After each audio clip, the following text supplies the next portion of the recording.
Stop overthinking বইটি সেই যুদ্ধের মাঝখানে দাঁড়িয়ে আমাদের হাতে তুলে দেয় এক প্রকার মানসিক কম্পাস, একটা পথ যা আমাদের ভাবনার জট থেকে মুক্ত করে স্বাভাবিক জীবন ফিরিয়ে দেয়। আজকের আমরা জানব কেন আমাদের মাথা চিন্তায় ভরে যায়, কিভাবে ছোট একটি চিন্তা তুষারধসের মতো বড় হয়ে ওঠে, এবং কিভাবে আমরা এই ওভারথিংকিংকে থামিয়ে দিতে পারি চিরদিনের জন্য। তাহলে চলুন মনোবিজ্ঞান, গল্প, আত্ম-উন্নয়ন সব মিলিয়ে শুরু করি আজকের যাত্রা। চিন্তা নয়, চিন্তার ওপর নিয়ন্ত্রণ, পরিষ্কার ও প্রয়োজনীয় মূল স্ক্রিপ্ট। এক ওভারথিংকিং কিভাবে শুরু হয়? যে কোনো ছোট ঘটনা বা অনুভূতি নিয়ে মাথা অকারণে বিশ্লেষণ করতে শুরু করা। একটা ছোট চিন্তা ধীরে ধীরে বড় ভয় বা সন্দেহে পরিণত হয়। মস্তিষ্ক ভবিষ্যৎকে সেফ করতে চেয়ে সব সম্ভাব্য খারাপ ফলাফল কল্পনা করে। এটাই ওভারথিংকিংয়ের মূল শিকড়। দুই, চিন্তা নিজে সমস্যা নয়, চিন্তা আসা স্বাভাবিক।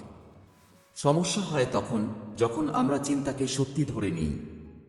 মস্তিষ্কে যে কোনো চিন্তা আসতে পারে, কিন্তু তার মানে এই নয় যে সেটা বাস্তব। তিন, চিন্তা আপনি। মাথায় যা আসে সেটা আপনার চরিত্র নয়, আপনার সত্য নয়, এটা কেবল একটি মানসিক ঘটনা। চিন্তা আপনাকে নিয়ন্ত্রণ করে না যতক্ষণ না আপনি তাকে গুরুত্ব দিচ্ছেন। প্রথম ধাপ, চিন্তা ও ব্যক্তিত্বকে আলাদা করা। উদাহরণ: আমি ব্যর্থ হব। আমার মাথায় ব্যর্থতার চিন্তা এসেছে। এই পার্থক্যই নিয়ন্ত্রণের শুরু। চার, চিন্তাকে দমন করার চেষ্টা করলে চিন্তা বাড়ে। যত বেশি ভাববেন, ভাবব না, তত বেশি চিন্তা ফিরে আসবে। মস্তিষ্ক চিন্তাকে প্রতিরোধ করলে সেটাকে গুরুত্ব হিসাবে ধরে নেয়। সমাধান: চিন্তাকে অনুমতি দিন, এতে সেটার প্রভাব কমে যায়। পাঁচ, চিন্তা কিভাবে নিয়ন্ত্রণে আনা যায়। তিন ধাপ। ধাপ এক, লেবেলিং। চিন্তাকে নাম দিন। এটা ভয়, এটা সন্দেহ, এটা অপ্রয়োজনীয় বিশ্লেষণ। চিন্তার পরিচয় স্পষ্ট হলে চিন্তার শক্তি কমে যায়। ধাপ দুই, অ্যাকসেপ্টিং। চিন্তাকে লড়াই না করে গ্রহণ করুন। চিন্তা এসেছে, ঠিক আছে, এটা মানার সাথে সাথে চিন্তার চাপ কমে যায়। ধাপ তিন, রিডিরেক্টিং। চিন্তা থেকে মন সরানো, মনোযোগ নেওয়ার মতো অন্য কাজ শুরু করা। ছোট শ্বাস ব্যায়াম, পরিবেশ বদলানো, মস্তিষ্ককে অন্যদিকে ব্যস্ত করে দিলে চিন্তার প্রবাহ কমে যায়। ছয়, ওভারথিংকিংয়ের মূল কারণ। নিয়ন্ত্রণের ভ্রম, সবকিছু নিখুঁতভাবে করতে চাওয়া। ভবিষ্যতের ভয়, যা ঘটেনি সেটাই আগে মাথায় কল্পনা করা। ভুল হওয়ার আতঙ্ক, যদি ভুল হয় এই ভয় বারবার ফিরে আসে। নেতিবাচক অভিজ্ঞতার স্মৃতি, অতীতের ঘটনা বর্তমানের চিন্তাকে প্রভাবিত করে। সাত, মৌলিক উপলব্ধি। চিন্তা থামাতে হবে না, চিন্তা বদলাতে হবে না, চিন্তাকে শুধুই চিন্তা হিসেবে দেখতে হবে। আপনার আসল শক্তি হল চিন্তাকে পর্যবেক্ষণ করার ক্ষমতা। আট, মূল বাক্য, এই অধ্যায়ের সারমর্ম। চিন্তা যেমন আসবে তেমন চলে যাবে। তুমি চিন্তা নও, তুমি তার পর্যবেক্ষক। অতিরিক্ত ভাবনার মূল শিকড়, কন্ট্রোলের ভ্রম। এক, অতিরিক্ত ভাবনার গভীরে আছে নিয়ন্ত্রণের ভ্রম। মানুষ ওভারথিংকিং করে মূলত একটি কারণে। সে বিশ্বাস করে যে বেশি ভাবলে সে পরিস্থিতিকে নিজের মতো করে নিয়ন্ত্রণ করতে পারবে। কিন্তু সত্য হল, যা আপনি নিয়ন্ত্রণ করতে পারবেন না সেগুলো নিয়ন্ত্রণ করার চেষ্টাই ওভারথিংকিংয়ের জন্ম দেয়। দুই, আপনি দুইটাই নিয়ন্ত্রণ করতে পারেন। বইয়ের মূল শিক্ষাগুলোর একটি হল, মানুষ প্রতিদিন মাত্র দুটি জিনিস নিয়ন্ত্রণ করতে পারে। এক, নিজের কাজ, অ্যাকশনস। আপনি কি বলবেন, কি করবেন, কোন সিদ্ধান্ত নেবেন, এগুলো আপনার হাতে। দুই, নিজের প্রতিক্রিয়া, রিঅ্যাকশনস। কেউ কি বলল, পরিস্থিতি কি হলো, এর প্রতিক্রিয়া কেমন দেবেন সেটাও আপনার সিদ্ধান্ত। এর বাইরে যা কিছু আছে, ফলাফল, অন্যের আচরণ, ভবিষ্যৎ, এসব নিয়ন্ত্রণের বাইরে। তিন, নিয়ন্ত্রণের বাইরে থাকা জিনিস নিয়ে ভাবলেই ওভারথিংকিং বাড়ে। যে জিনিসের উপর আপনার কোনো নিয়ন্ত্রণ নেই, যেমন ভবিষ্যৎ, অন্যের মতামত, কোনো ঘটনার ফলাফল, এসব নিয়ে অতিরিক্ত ভাবলেই মাথায় চাপ বাড়ে। মানুষ ভাবে, আগে থেকে সব পরিস্থিতি ভেবে ফেলতে পারলাম, তাহলে আমি নিরাপদ। কিন্তু বাস্তবে হয় উল্টো। এটাই মানসিক চাপ, আতঙ্ক, দুশ্চিন্তা বাড়িয়ে দেয়। 4 নিয়ন্ত্রণের বাইরে থাকা 5টি জিনিস। অন্য মানুষ কি ভাববে, ভবিষ্যতের ফল, অতীতের ঘটনা, মানুষের প্রতিক্রিয়া, জীবনের অনিশ্চয়তা। ওভারথিংকিং কমাতে হলে প্রথমে নিয়ন্ত্রণের এলাকা ও নিয়ন্ত্রণের বাইরে থাকা এলাকা দুটো আলাদা বুঝতে হবে। 5 ওভারথিংকিং সাইকেল কিভাবে তৈরি হয়। 1. আপনি এমন কিছু নিয়ে ভাবতে শুরু করেন যার উপর আপনার নিয়ন্ত্রণ নেই। 2. মস্তিষ্ক নেতিবাচক ফল সম্ভাবনা খুঁজতে শুরু করে। 3. ভয় তৈরি হয়। 4. ভয় আবার নতুন চিন্তা তৈরি করে। 5. আপনি মনে করেন আরও ভাবলে সমাধান পাব। 6. আসলে আপনি আরও গভীর বিশ্লেষণে ডুবে যান। এভাবেই একটানা চলতে থাকে ওভারথিংকিংয়ের চক্র।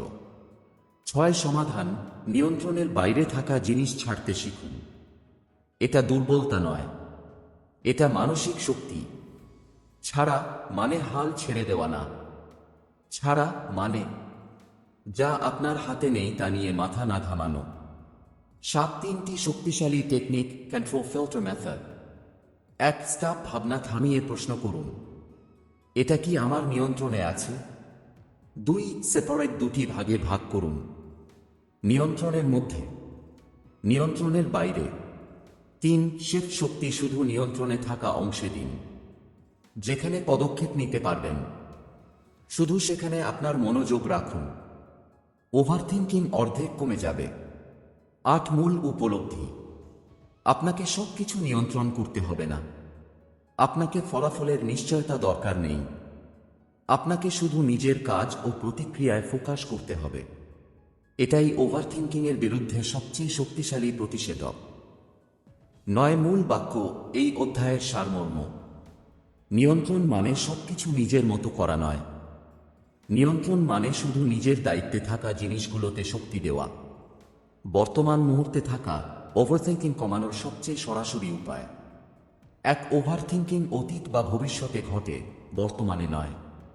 অতিরিক্ত ভাবনা সবসময় হয় অতীত নিয়ে, কেন এমন হলো, ভবিষ্যৎ নিয়ে, যদি খারাপ কিছু হয়। কিন্তু বর্তমান মুহূর্তে মন থাকলে ওভারথিংকিং স্বাভাবিকভাবেই কমে যায়। কারণ মস্তিষ্ক তখন সম্ভাব্য বিপদ কল্পনা করার জায়গা পায় না। 2. বর্তমান মুহূর্তে ফিরিয়ে আনার নাম মাইন্ডফুলনেস। মাইন্ডফুলনেস মানে মনকে বারবার বর্তমান অবস্থায় ফিরিয়ে আনা। এটা কোনো মেডিটেশন নয়, এটা একটা মানসিক প্র্যাকটিস যেটা মাথার বিশৃঙ্খলা কমায়। 3. চিন্তাকে নাম দেওয়া, লেবেলিং, সবচেয়ে দ্রুত কাজ করা টেকনিক। ওভারথিংকিং কমাতে প্রথম ধাপ হল চিন্তাকে একটা নাম দেওয়া। উদাহরণ, এটা ভয়, এটা ভবিষ্যতের চিন্তা, এটা সন্দেহ, এটা অপ্রয়োজনীয় বিশ্লেষণ। এতে 2টা জিনিস হয়। 1. চিন্তা আলাদা হয়ে যায়, আপনাকে নিয়ন্ত্রণ করতে পারে না। 2. মস্তিষ্ক বোঝে এটা বিপদ নয়, শুধু একটা ভাবনা। চিন্তা নাম পেলেই 40-50% চাপ কমে যায়। 4. অ্যাকসেপ্টিং, চিন্তাকে গ্রহণ করা, প্রতিরোধ নয়। চিন্তাকে থামানোর চেষ্টা করবেন না, কারণ প্রতিরোধ করলেই চিন্তা আরও শক্তিশালী হয়। বরং বলুন, ঠিক আছে, একটা চিন্তা এসেছে, এটা স্বাভাবিক। এটা বললেই মস্তিষ্ক তার শক্তি কমিয়ে ফেলে। অ্যাকসেপ্টেন্স, মানসিক চাপ কমে যায়। 5. ব্রেথিং টেকনিক, মস্তিষ্ককে স্থির করার সরাসরি উপায়। এ অধ্যায়ের সবচেয়ে কার্যকর টেকনিক হল 4-4-6 ব্রেথিং। 4 সেকেন্ড ধরে শ্বাস নিন, 4 সেকেন্ড ধরে রাখুন, 6 সেকেন্ড ধরে ছাড়ুন। এতে 2টি ইমিডিয়েট পরিবর্তন হয়। 1. নার্ভাস সিস্টেম শান্ত হয়। 2. অনবরত চিন্তার গতি ধীর হয়। এই টেকনিক 1-2 মিনিট করলেই মাথার জট খুলে যায়। 6. 5 সেন্স গ্রাউন্ডিং, মনকে বর্তমান মুহূর্তে টেনে আনার পদ্ধতি। এটা ওভারথিংকিংয়ের বিরুদ্ধে সবচেয়ে শক্তিশালী এমার্জেন্সি টুল। যদি মাথা দৌড়াতে থাকে, সঙ্গে সঙ্গে করুন। 5টি জিনিস দেখুন, 4টি জিনিস ছুঁয়ে দেখুন। 3টি শব্দ শুনুন। 2টি গন্ধ টের পান। 1টি স্বাদ অনুভব করুন। এতে মস্তিষ্ক বর্তমান পরিবেশে ফোকাস করে এবং চিন্তার স্রোত থেমে যায়। 7 চিন্তা থেকে দৃষ্টি সরাতে ম্যাক্রোটাস্ক ব্যবহার করুন। ওভারথিংকিং শুরু হলে ছোট কাজ করুন। গ্লাসে পানি ভরুন। রুম একটু গুছিয়ে নিন। 30 সেকেন্ড হাঁটুন। নোটবুক খুলে 1 লাইন লিখুন। মস্তিষ্ক যখন ছোট কাজ পায় তার বিশ্লেষণ মোড বন্ধ হয়ে অ্যাকশন মোডে চলে যায়। 8 মাইন্ডফুলনেস মস্তিষ্কের পুনঃ প্রশিক্ষণ। চিন্তা কমানো কোনো একবারের কাজ নয়, এটা ট্রেনিং।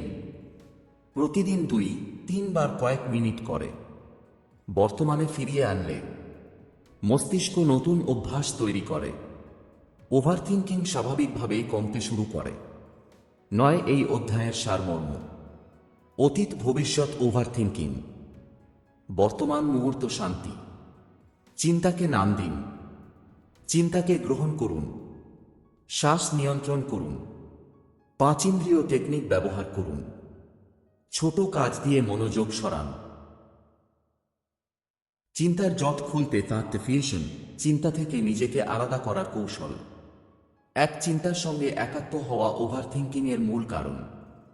মস্তিষ্ক যখন মনে করে এই চিন্তাটাই আমার বাস্তব, তখনই ওভারথিংকিং শুরু হয়।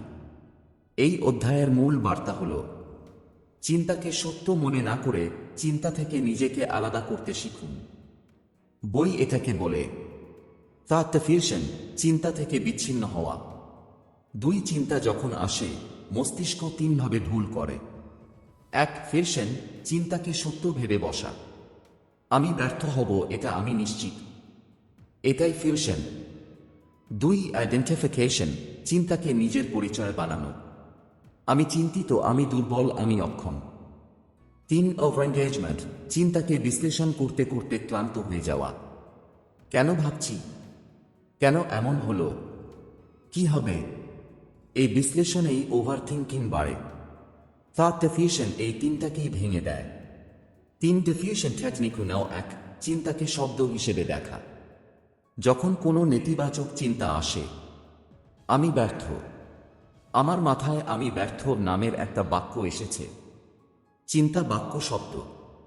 এভাবে ভেঙে ফেললেই চিন্তার শক্তি কমে যায়। 4 ডিফিউশন টেকনিক নাও। 2 চিন্তাটি নিজের নয়, এটি মস্তিষ্কের তৈরি। একইভাবে বলুন, এটা আমার মস্তিষ্কের তৈরি একটি চিন্তা, এটা আমি নই। এটি মস্তিষ্ককে বোঝায় চিন্তা কোনো নির্দেশ নয়, কেবল একটি মেন্টাল স্ক্রিপ্ট। 5 ডিফিউশন টেকনিক নাও। 3 রিপিট মেথড। যে চিন্তা ভয় তৈরি করছে তা 10-15 বার উচ্চারণ করে বলুন। উদাহরণ, আমি ভুল করব, আমি ভুল করব, আমি ভুল করব। ফল, শব্দের মানে হারিয়ে যায়, ভয় কমে যায়, মস্তিষ্ক বুঝে নেয় এটা হুমকি নয়, এটা বিজ্ঞানসম্মত মেথড যা ওভারথিংকিং দ্রুত কমায়। 6 ডিফিউশন টেকনিক নাও। 4 টার্ন বক্স। যে চিন্তাটি বিরক্ত করছে 1 কাগজে লিখুন। 2 সেই কাগজটিকে ভাঁজ করুন। 3 একটা বাক্সে রেখে দিন। মস্তিষ্ক এতে সংকেত পায় চিন্তাকে সাময়িকভাবে আলাদা রাখা হলো, চিন্তার ওজন কমে যায়। 7 ডিফিউশন টেকনিক নাও। 5 পরানারসিং পদ্ধতি। চিন্তার আগে যোগ করুন পরানারসিং। উদাহরণ, আমি পারবো না। পরানারসিং, আমার মাথায় আমি পারবো না চিন্তা এসেছে। এই বাক্যটি চিন্তা থেকে দূরত্ব তৈরি করে। 8 ডিফিউশন টেকনিক নাও। 6 ভিজুয়ালাইজেশন মেথড। চিন্তাকে কল্পনা করুন একটা পাতা নদীর ওপরে ভাসছে। প্রতি চিন্তা মানে আরেকটি পাতা শুধু ভেসে যাচ্ছে। এটা চিত্র নয়, এটা মানসিক অনুশীলন, কোনো স্টোরি নয়। এটি মস্তিষ্ককে বোঝায় চিন্তা আসে ও যায়, আপনার নিয়ন্ত্রণে নয়, কিন্তু আপনাকে আঘাতও করতে পারে না। 9 ডিফিউশন টেকনিক নাও। 7 হেল্পফুল অর আনহেল্পফুল প্রশ্ন। প্রতি চিন্তার আগে প্রশ্ন করুন, এই চিন্তাটি আমাকে সাহায্য করছে নাকি ক্ষতি করছে? যদি চিন্তা সাহায্য না করে, মস্তিষ্ক স্বয়ংক্রিয়ভাবে তা শক্তি কমিয়ে দেয়। 10 এই অধ্যায়ের সারমর্ম। চিন্তা সত্য নয়। চিন্তা আপনার পরিচয় নয়। চিন্তা মানে হুমকি নয়। চিন্তা থেকে দূরত্ব তৈরি হলেই ওভারথিংকিং 60-70% কমে যায়। আপনার কাজ হল চিন্তাকে দেখা, চিন্তাকে নাম দেওয়া, চিন্তাকে আলাদা করা, প্রয়োজন হলে চিন্তাকে বাক্সে রেখে দেওয়া। বর্তমান মুহূর্ত আপনার মনকে থামানোর আসল চাবিকাঠি। যখন আমরা অতীত নিয়ে ভাবি, কেন এমন হলো, আর ভবিষ্যৎ নিয়ে ভয় করি, যদি খারাপ হয়, ঠিক তখনই মন আমাদের নিয়ন্ত্রণের বাইরে চলে যায়। ওভারথিংকিংয়ের সবচেয়ে বড় কারণ হল মন বর্তমান থেকে সরে যাওয়া। তাই আসল সমাধান হচ্ছে মনকে এখন ফিরিয়ে আনা। এখন কি ঘটছে সেটা দেখুন, অনুমান নয়। ওভারথিংকিং শুরু হলে নিজেকে জিজ্ঞেস করুন, এই মুহূর্তে সত্যি কি হচ্ছে? দেখবেন যেসব ভয় মাথায় তৈরি হচ্ছে, সেগুলোর কিছুই এখন বাস্তবে নেই। 2 নিজের মাথায় স্টপ কমান্ড দিন। চিন্তা বাড়লে মনের ভেতর বলুন, স্টপ। এই ছোট শব্দটাই মস্তিষ্কে ব্রেক কষে দেয়। ধীরে ধীরে মন শিখে যায় কোন জায়গায় থামতে হবে। 3-5 এপ্রিল -3-2-1 গ্রাউন্ডিং টেকনিক। মস্তিষ্ক যখন দৌড়াতে থাকে, তখন এটি আপনাকে বাস্তবে ফিরিয়ে আনে। 5টা জিনিস দেখুন, 4টা জিনিস স্পর্শ করুন, 3টা শব্দ শুনুন, 2টা গন্ধ নিন, 1টা স্বাদ মনে করুন। ওভারথিংকিং সাথে সাথে কমে যায়। 4 যদি খারাপ হয়, এর বদলে বলুন, যদি সামলে ফেলি। মস্তিষ্ক ওয়ার্স্ট কেস ভাবতে ভালোবাসে। আপনার কাজ ডিরেকশন বদলানো। যদি ভুল করি, যদি ঠিক করার সুযোগ পাই, যদি ব্যর্থ হই, যদি নতুন কিছু শিখি, মন যেদিকে দেখবে পথ সেদিকেই খুলবে। 5 রাতে 1 মিনিটের মানসিক হিসাব। ঘুমানোর আগে 1 মিনিট। আজ কি শিখলাম? আজ কি করলাম? আজ কোথায় একটু উন্নতি হলো? এই 3টি প্রশ্ন মনের খরা পরিষ্কার করে। পরের দিনের ওভারথিংকিং অর্ধেক কমে যায়। এই ছিল স্টপ ওভারথিংকিং বইয়ের গুরুত্বপূর্ণ শিক্ষা। ভালো লাগলে আমাদের চ্যানেল আদি বুকস সাবস্ক্রাইব করে রাখুন। আরও অডিও বুক আসছে খুব শীঘ্রই। ধন্যবাদ।